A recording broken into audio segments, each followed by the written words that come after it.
Hello everyone and welcome to Games, Comics and Crafts. In this video, I'll be looking at Heavy Metal issue 1. Okay, so this is the first issue of the relaunched Heavy Metal magazine. I think they did a Kickstarter for it originally, and then they've brought it out actually as a book you can get in comic shops. Um, I used to get Heavy Metal originally, probably early 2000s, mid 2000s, and got some back issues that go way back to about 86, 87, somewhere around that time. And heavy metal, loved it. I mean, starts European science fiction. I love this European science fiction stuff. Um, I love the heavy metal movie stuff like Barbarella, all that kind of gubbins. So it's all stuff probably drawn from this heavy metal stuff.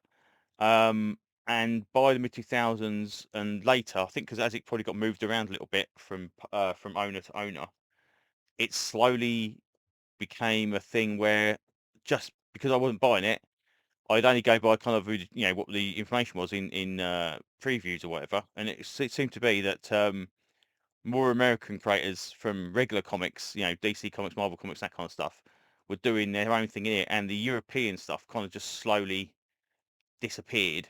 And that was a shame because I just thought it was such a nice thing to be able to pick up stuff you'd never read before, because it was never published in the US or the UK.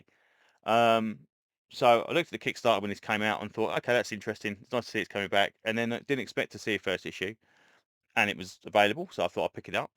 Um, so first of all, this is a $15 book, okay, which originally we thought, okay, right, I'm get the first issue, that'll be it. I'm never going to buy it again. But as you are flicking through this thing, first of all, it's huge. Um, it just seems to keep going.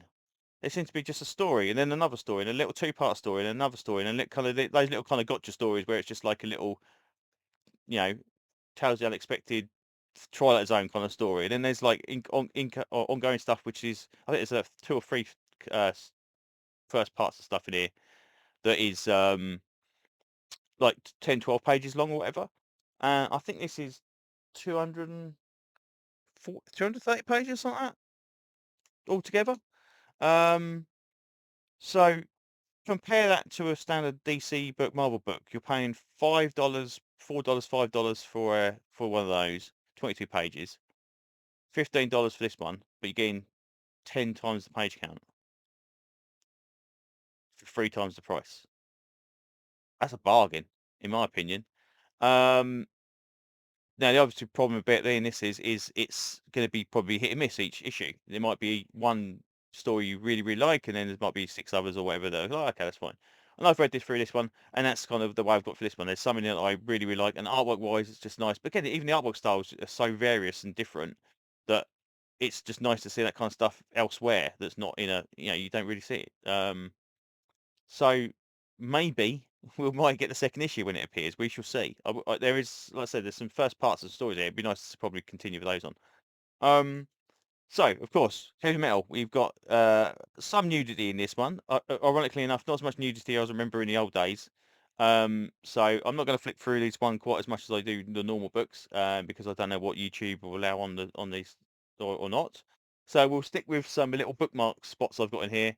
Um, so, first story that is probably the longest story in it, or one of the first stories in it, is this one, which is again another world kind of setup thing where every single hard drive of the world has been erased.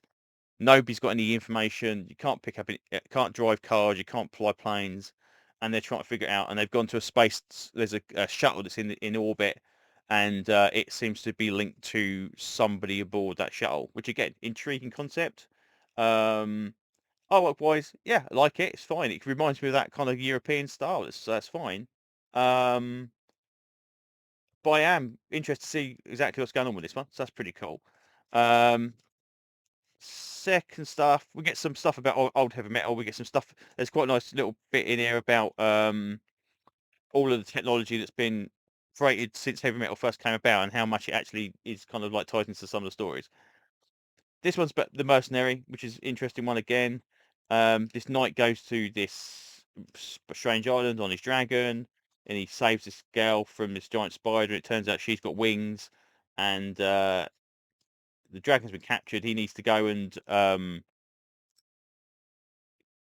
cut this face off this spider to kind of basically see what's going on with that.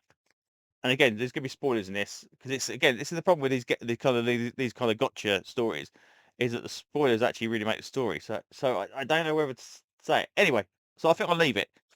Um, this was good. I like that one. Now this one, this is a thing. Now I believe this was. I don't know if this was. I assume this was early heavy metal because again, I've not got those really early issues, but I have seen the heavy metal movie. This is the Lochnar, the linking story device from the heavy metal movie, and basically the island there with all the dead planes and stuff on it. Um, and this artwork, I love this artwork. This is really, really nice. These kind of dark blacks and heavy blacks, and but with the kind of just enough color to so you can tell stuff out. Really like this one. This is very, very cool.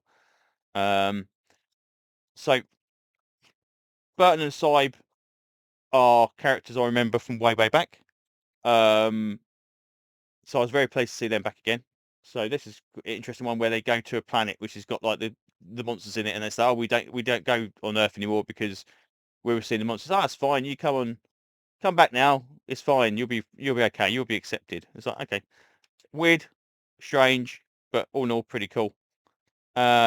We have our first Tana story, which reminds me a lot of the artwork from the Tana comic they put out a few years ago, which is pretty decent.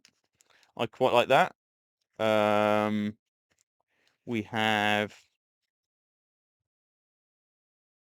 an again artwork wise, really artwork's really nice about a jazz trumpeter, and it's like okay, that's interesting. And as you kind of reading it through, it's like, oh yeah, we lost the war against the robots, and you go, where did that come from? It's such a interesting story, um, completely unexpected. Do what's going on with that. Another little short story, little kind of short gotcha story.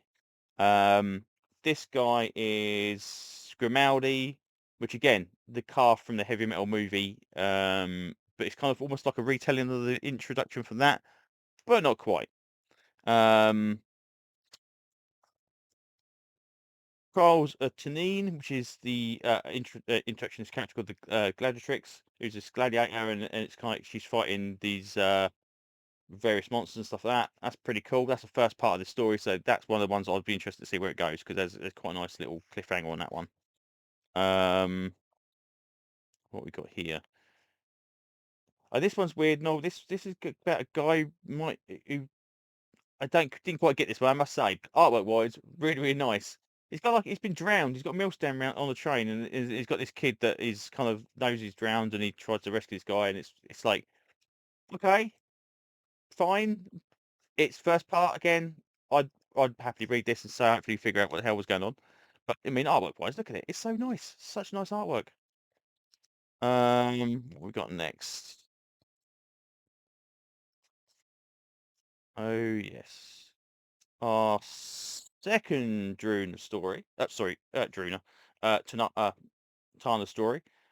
Is Lynn's artwork. So again, very very cool artwork. Um, yep, like that. And then this one is the Last Roots. Again, very odd choice of color palettes. It's almost like it's like misprinted. Um, this I didn't quite get my head round. I must say, it's a little bit. It's again high concept sci-fi stuff, and it's like I can't. There's something to do with like rescuing old fossils and stuff, and it's like I'm not quite sure what's going on with that one, but it was all right. Um, this one here, which is a kind of like a not a kind of old style drawn one about a UFO that crashes, which is again interesting. Um, another black and white one, which again not quite sure what the hell's going on with this one, but again kind of it's fine. Another one that's a bit odd, and then Valentina. Now this is apparently inspired by Krepax. Krepax. I assume that's how you pronounce his name. I remember his stuff from the old heavy metal, and I actually thought it was him. This is fine. Again, odd, but still interesting. All American, decent artwork. Another gotcha kind of moment story. And then we've got, I think that's pretty much it. Yeah, and then there's little kind of little short story stuff at the back where we got little mini stuff, and then that's it. So all in all, I'd say this was a positive experience with the first issue of a new kind of reboot. Um, and I would happily pick up another few issues, especially if they can start getting either some of the old creators from the old days or stuff that's very very similar to kind of that process. I'd love to see some Manara stuff or whatever in here and that kind of gubbins. But yeah, this was good. So it wasn't until halfway through that I realised the price for the page count was just incredibly good value in my opinion. So there you go. That's pretty much what I can say about this one now. So thanks for listening, and hopefully I will see you on another video very very soon. Bye bye.